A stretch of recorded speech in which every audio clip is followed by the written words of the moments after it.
Wamenakar Immanuel Ebenezer sudah ditetapkan sebagai tersangka oleh KPK. Namun, Istana maupun mantan Presiden Joko Widodo menegaskan menghormati proses hukum di KPK. Lalu siapa kira-kira sosok yang berpotensi menggantikan Noel? Kita bahas bersama Sekjen DPP Barajepe Relly Regan, lalu ada politisi PDIP Ferdinand Hutahian, dan analis politik dari Parameter Politik Indonesia Adi Prayitno. Selamat petang semuanya. Selamat petang, Mbak. Selamat petang. Oke, saya mau ke Bung Relly dulu ya. Bung Relly, kita mau mengingat dulu background dari seorang Noel. Mulai dari Ketua Umum Jokowi Mania, kemudian mengalihkan dukungannya kepada Prabowo pada saat itu. Tapi sekarang, baik Istana maupun dari keluarga Solo semuanya mendukung proses KPK, menghormati, seakan tidak mau ikut campur. Anda melihat seperti ditinggalkankah rekan Anda?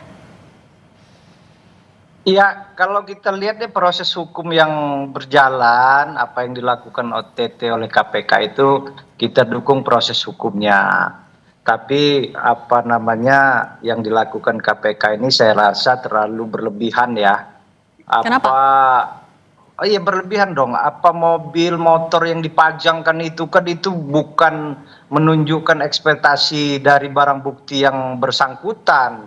Karena saya nggak dijelaskan seakan-akan itu diambil dari rumahnya Bang Noel aja. Padahal mobil atau motor itu nggak ada itu, tapi ininya masuk di dalam situ. Itu kan harus diperjelas juga sama KPK. Tadi saya lihat press release KPK oleh Ketua KPK ya, menyampaikan dari 15 atau beberapa tersangka yang tadi dibawa di dalam jumpa pers tadi, bahwa ada beberapa media menyampaikan juga mempertanyakan hal tersebut. Apa kaitannya motor sama mobil berpuluh-puluh itu? Sebutkan aja siapa tersangkanya, siapa pemberinya. Dan recehan amat KPK ini. Banyak juga yang besar-besar yang lain.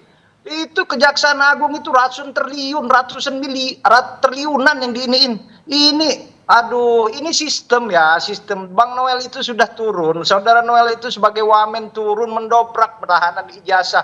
Tapi sistem jaminan kesehatan ketenaga kerjaan itu di dalam itu yang memungkinkan itu kan pegawai, ada aturan sistem yang sudah dilayangkan kepada seluruh perusahaan itu untuk melakukan pencegahan supaya proses pemberian sertifikat itu tidak ini. Jadi saya rasa ini ya kita hargai lah proses hukum yang berlaku, tapi memang saya rasa tidak pantas ya sebenarnya, lebih banyak yang lebih big kalau gitu, kasus lebih besar daripada kalau gitu. Tapi Bung Relly, kita kembali lagi ke kasusnya, ini kan sudah ditetapkan sebagai tersangka, tapi dari pernyataan semua lingkaran istana, semua keluarga Solo, mereka seakan-akan ya menghormati saja. Anda tapi merasa rekan Anda ditinggalkan tidak oleh baik itu istana maupun juga keluarga Jokowi?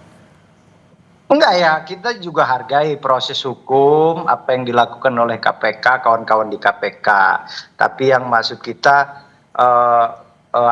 saudara Noel tidak layak juga diperlakukan seperti itu, bahwa seakan-akan hasil gravitasi itu mobil puluhan sampai disebutkan 20 motor. Ini kan seopos ya, cari sohor aja pejabat publik yang seakan-akan melakukan hal-hal yang ini. Tapi ya KPK sudah melakukan, ya kita dukung. Ya tidak ada persoalan tinggal meninggal ya, dari periode pertama Pak Presiden Jokowi, yang kedua juga proses beberapa menteri di kabinet juga ada yang tertahan oleh KPK. Saya rasa ini proses hukum ya, memang semua apa yang dilakukan oleh KPK itu tidak ada. Artinya juga menghormati. Kalau gitu Bung Ferdinand, Anda kan juga dulu sempat berada di barisan pendukung Pak Jokowi bersama juga dengan Noel. Ya. Tapi kan saat ini Solo juga kayaknya nggak mau ikut campur. Kalau Anda menangkapnya seperti apa? Ya, saya pertama prihatin sekali dengan apa yang terjadi dan yang saya dengar ya. Kemarin juga kami di DPP sempat membahas ini, tetapi saya secara pribadi sangat prihatin. Saya kaget sekali ketika saya melihat deretan barang bukti yang ditunjukkan oleh KPK atas OTT yang dilakukan terhadap saudara Noel dan beberapa orang lainnya. Saya dengar ada 11 orang yang ditetapkan tersangka. Saya itu cukup kaget. Saya tidak menyangka kalau Noel itu sudah sekaya itu sekarang. Maka ketika barang bukti itu dibeberkan oleh KPK, saya merasa wah ini sudah keterlaluan. Karena saya mengenal saudara Noel ini bukan baru, sudah lama. Jadi saya sangat kaget ketika melihat deretan kemewahan itu dipertontonkan oleh KPK sebagai barang sitaan.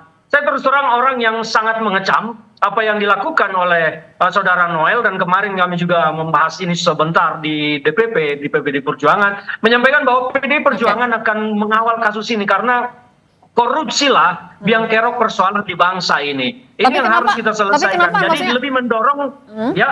Tapi kan juga kalau melihat peningkatan kekayaan ya Noel sudah jadi wamen, apa yang paling membuat Anda kaget? Saya kaget melihat deretan mobil dan motor-motor yang menurut saya harganya sangat mewah, karena 2016-2017 saya melihat Noel ini belum menjadi seseorang seperti itu. Artinya tidak Dan masuk sekarang, akal kalau seorang wakil menteri bisa dapat harta kekayaan seperti itu. Saya kaget justru di situ, kok setelah menjabat seperti ini gitu loh. Itu rasa kaget saya, karena saya pernah ditawari jabatan tapi saya tolak. Tapi ternyata saudara Noel ini mendadak menjadi orang kaya. Nah, tapi memang apa yang disampaikan KPK ini kan belum clear apakah semua ini adalah barang bukti milik saudara Noel atau tersangka yang lain. Tetapi kan sekarang opini yang kita tangkap ini adalah hasil OTT yang dilakukan terhadap Noel sebagai wakil menteri, bukan kepada yang lain. Yang lain itu kan turut serta.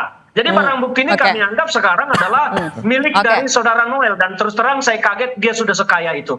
Oke, nah kalau Mas Adi melihatnya ya tadi balik lagi ya, pernyataan dari keluarga Solo baik itu Pak Jokowi, Gibran maupun Kaisang juga seolah-olah ya melepas tangan saja, ya mereka nggak ikut campur. Anda melihatnya apa sih yang ada di balik itu? Ya, bagi saya secara prinsip siapapun yang tersandung dalam persoalan korupsi dan hukum tidak boleh diintervensi. Jadi biarkanlah hukum ini yang bicara, tidak boleh ada yang membackingi, biarkanlah ini hukum mencari keadilannya. Nanti kita tunggu bagaimana kawan-kawan KPK itu menggelar perkara soal hal ihwal yang terkait dengan operasi tangkap tangan ini. Karena bagi saya ini menjadi sesuatu yang ironis. Satu sisi kita tahu bahwa pemerintah hari ini berkomitmen bahwa persoalan korupsi itu adalah persoalan yang sangat prioritas. Dan Pak Prabowo mengatakan bahwa akan mengejar para koruptor itu kan hingga ke Antartika. Dan itu ditunjukkan selama 10 bulan menjadi presiden di Republik Indonesia. Sudah banyak persoalan-persoalan korupsi yang saya kira sudah diungkap oleh Kejaksaan Agung, oleh KPK dan seterusnya. Banyak yang mengapresiasi. Publik berharap di tengah bagaimana komitmen pemerintah memberantas korupsi, kemudian KPK dan Kejaksaan juga menunjukkan taringnya begitu agresif mengungkap persoalan korupsi. Itu persoalan korupsi di lingkaran kekuasaan nggak ada. Tapi nyatanya kemudian ada OTT. Ini yang kemudian mengejutkan. Sangat ironis. Satu sisi pemerintah tidak akan memberikan ampun kepada siapapun yang jelas-jelas melakukan tindakan korupsi, tapi masih saja ada yang muncul yang kayak gini. Nah itu artinya apakah Pak Presiden sedang menunjukkan kalau memang nggak akan pandang bulu atau ada makna lain yang bisa dilihat? Tapi jangan jawab dulu Mas Adi, kita akan kembali sesaat lagi, tetap bersama kami di Kompas Petang.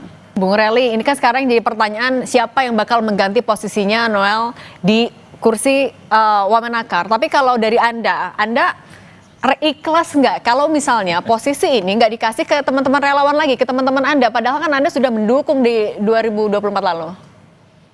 Bah, itu kan hak prerogatifnya Bapak Presiden, mana bisa kita intervensi. Yang namanya relawan, yang namanya partai politik tidak bisa mengintervensi apa yang menjadi keputusan Bapak Presiden. Ya. Gitu, ya. Tapi Anda ikhlas, rela-rela aja? Ya, saya rasa kan banyaklah pilihannya bisa Bapak Presiden pilih. Yang punya integritas, yang punya kemampuan yang mumpuni. Itu hak prerogatif Bapak Presiden dan komitmen untuk memberantas korupsi dan jauh dari tindak pidana korupsi. Artinya integritasnya, pencegahannya itu harus betul-betul orang yang mempunyai integritas yang diyakini betul. Oke. Kalau gitu, kalau dari Bung Ferdinand, ini kan kemarin PDIP juga bilang akan jadi penyeimbang, bukan oposisi. Nah sekarang dengan Wamenakar kan kosong, Anda melihat ini sebagai ruang terbuka untuk masuk ke PDIP di kabinet nggak? PDI Perjuangan sampai hari ini sikapnya kami menerima instruksi dari Ketua Umum Ibu Megawati Soekarno Putri untuk mendukung segala kebijakan yang baik dari kebijakan Pak Prabowo, tetapi tetap kritis kepada hal-hal teknis pelaksanaan dari kebijakan yang baik, tetapi teknisnya ada yang tidak baik, maka PDI Perjuangan akan tampil kritis. Jadi untuk kasus Wamenakar ini, kami PDI Perjuangan tidak berharap sama sekali untuk diminta atau dibuat atau diutus menggantikan saudara Noel sebagai wakil menteri, karena PDI Perjuangan juga kan adalah partai besar, masa ia levelnya hanya wakil menteri, kan nggak lucu lah. Tapi yang pasti bahwa sampai hari ini keputusan PDI Perjuangan belum pernah menyatakan dan tidak untuk bergabung sampai saat ini. PDI Perjuangan, instruksi Bu Megawati kepada kami masih jelas untuk mengawal program Pak Prabowo yang pro rakyat, tetapi mengkritisi proses pelaksanaannya supaya tidak salah. dan mengkritisi juga kebijakan yang memang tidak pro rakyat. Jadi soal pengganti Emmanuel Ebenezer, kami PD Perjuangan tidak ingin campur tangan dalam hal ini, tapi ya mungkin kami bisa berpesan kepada Presiden untuk ke depan ini memilih pejabat-pejabat memang yang pantas untuk menjadi pejabat. Karena bagi kita melihat di kabinet ini ada beberapa orang yang memang belum pantas untuk menjadi pejabat, dan faktanya Siapa, Bung Ferdinand? sampai hari ini kan di kabinet Pak Prabowo, ya Siapa beberapa orang itu? di kabinet Pak Prabowo ini contohnya masih ada Budi Ari yang tersenggol judi online. Ya, sampai hari ini masih melenggang, bahkan kemarin itu kita dengar sudah pengen masuk jadi di kadernya Gerindra, mungkin mencari perlindungan. Masih ada beberapa nama lain lagi yang harus dievaluasi. Tapi kami sebagai partai penyeimbang saat ini tidak ingin mencampuri, tetapi wajar bagi kami memberikan saran kepada Presiden Pak Prabowo sebagai wujud kami untuk mendukung pemerintahan beliau supaya tidak gagal. Oke, nah tadi soal kursi wamen sebenarnya Mas Adi, urgent nggak untuk segera diganti atau ya biarin aja kosong? Saya mau komentar dua hal. Pertama, di pemerintahan kali ini jangan pernah main-main dengan korupsi. Jadi siapapun yang terlibat pasti akan ditindak. Yang kedua, persoalan wamen bagi saya nggak penting-penting amat karena masih ada menteri yang sebenarnya masih bisa menjalankan fungsinya, terutama untuk sebagai penerjemah dan dari keinginan presiden. Sekalipun tidak ada wakil menteri, saya kira pekerjaan menteri akan established dan akan semakin kuat. Dan kita juga tahu bahwa persoalan wamen ini kan dalam banyak hal adalah semacam politik akomodasi kepada pihak-pihak yang selama ini dinilai punya kontribusi terkait dengan pemenangan Pilpres 2024 yang lalu. Dalam politik itu sah. Tapi bagi saya persoalan wamen tidak terlampau penting, tidak terlampau mendesak untuk segera dicarikan penggantinya. Mengingat sang menteri per hari ini saya kira performa kinerjanya itu masih dianggap masih bisa untuk diharapkan untuk memperbaiki di sektor ketenagakerjaan. Tapi overall bagi saya terkait dengan soal OTT oleh KPK dan terkait dengan pemerintahan di masa yang akan datang, kita tahu bahwa salah satu kunci negara besar itu adalah soal bagaimana law enforcement dan supremasi hukum itu memang harus di atas segala-galanya. Ini yang saya kira memang kita sangat apresiasi dan tentu saja persoalan-persoalan korupsi yang jauh lebih besar harus berani diungkap sebagai upaya. Ini kita serius menghadapi persoalan korupsi. Nah, tapi Mas Adi kalau gitu peluang relawan yang kembali mengisi di kabinet masih terbuka lebar atau Pak Prabowo janjian kapok nih? Kalau mau jujur sebenarnya relawan dan nggak relawan untuk menempati posisi menteri ataupun wakil menteri, saya melihat sepanjang Pilpres 2024 yang lalu posisi relawan tidak terlampau signifikan. Yang menonjol itu adalah fungsi bagaimana peran-peran dari partai politik.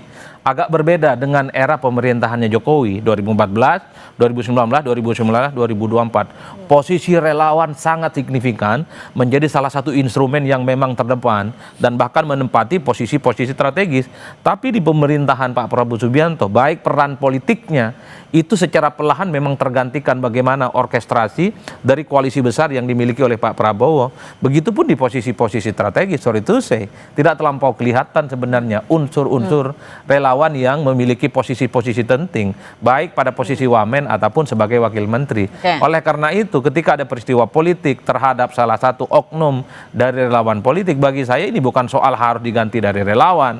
Tapi yang paling penting kalaupun toh ada kebutuhan untuk mengganti posisi wakil menteri, carilah yang memang bisa bekerja dan yang paling penting punya integritas supaya tidak nyerong-nyerong, melakukan tindakan-tindakan yang itu terhindar dari korupsi. Saya kira itu penting. Oke, nah Mas Adi, kan kalau kita melihat sosok Noel ini sebenarnya dekat juga dengan circle dari ya Pak Prabowo karena relawannya dan juga Pak Jokowi, tapi bisa tetap terjaring OTT KPK. Ini apa yang terjadi? Akan berpengaruh juga nggak hubungan kepada Pak Jokowi dan juga Pak Prabowo?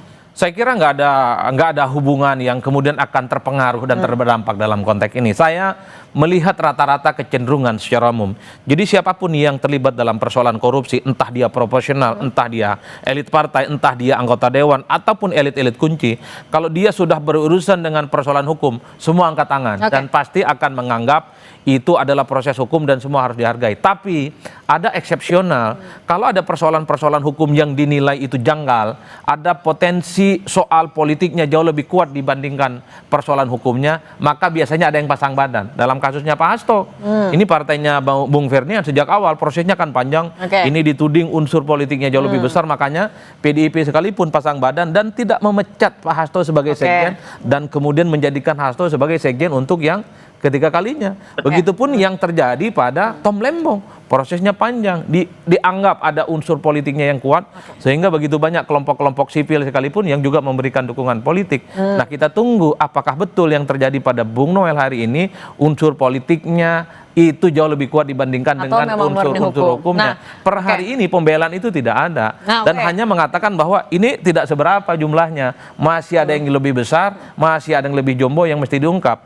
Dalam persoalan korupsi bagi saya kecil dan besar sama aja. Ini harus dibereskan dan harus ditindak. Oke, nah kalau gitu saya mau balik lagi ke Bung Rely. Bung Rely, ini kan juga tidak ada yang pasang badan dan diduga menerima 3 miliar rupiah baru 2 bulan setelah dilantik. Nah, bagaimana Anda akan bisa menjelaskan, meyakinkan ke publik yang lain ataupun juga kepada pemerintah kalau ya relawan tidak semua seperti ini? Ya enggak dong.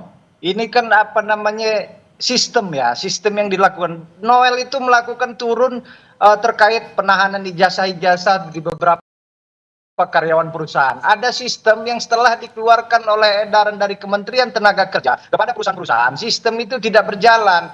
Bagaimana gravitasi atau penyuapan atau yang disebut pemerasan oleh KPK itu dilakukan itu karena ada apa? Jam kerja, sistem online yang berjalan itu tidak berjalan. Jadi Anda meyakini Bung Noel sebenarnya nggak ada urusannya sama kasus ini? Ada, ya makanya KPK kita hargai, kita hormati. KPK nggak serta-merta melakukan OTT, kan udah jelas OTT dia melakukan tangkap tangan, berarti langsung menuju ke pelakunya. Tapi artinya seperti ini, selagi sistem yang berlaku ada di kementerian, seluruh kementerian, saya tidak hanya bilang Kementerian Tenaga Kerja aja ya, kementerian lain seperti ini, aparatur sipil negara yang ada di dalamnya pejabat eselon 1, eselon 2, tidak integritasnya, udahlah. Masuk separuh itu ke dalam penjara semua. Oke, Bung Rely, tapi sekarang udah jadi tersangka. Anda berharap ya Bung Noel bisa dapat amnesti juga dari Presiden? Oh, ini kan amnesti dan abolisi itu tidak bisa dikait-kaitkan dengan urusan politik. Itu asli presiden. Presiden yang berhak, itulah apanya kelebihannya sebagai seorang presiden. Dia bisa mengeluarkan amnesti, abolisi. Tapi kita lihat sendiri, Bapak Presiden dengan kelegowoannya dia memberikan itu kepada semua warga negara. Itu tidak ada kait-mengaitnya ya. Jadi proses hukum berjalan, kita hargai, kita hormati. Terima kasih. Oke, nah kalau Bung Ferdinand, singkat saja, apakah dari PDIP melihat apa yang terjadi pada hari ini adalah bukti Pak Presiden tegas tidak pandang bulu, atau ada makna lain Anda lihat? Singkat saja. Ya, bagi kami melihat bahwa memang Presiden sedang berusaha serius menunjukkan bahwa beliau ingin pemerintahannya bersih. Sayangnya jajarannya masih banyak yang belum mampu memahami keinginan Pak Prabowo, salah satunya Noel, sehingga situasi seperti ini dan beliau akhirnya terpeleset oleh perilakunya yang tidak terpuji saat ini. Kami berharap ke depan bahwa dalam pemilihan ini, pemilihan calon-calon pengganti menteri maupun wakil menteri, Pak Prabowo betul-betul melihat orang-orang yang berintegritas, jangan hanya orang-orang yang pintar ngomong tetapi ternyata di belakang yang melakukan hal tercela seperti ini. Oke, baik Bung Rely Regan, Mas Adi Prayitno dan Bung Ferdinand Hutahian. Terima kasih semuanya sudah berbagi di Kompas Petang. Terima kasih. Selalu. Baik, terima kasih. Baik.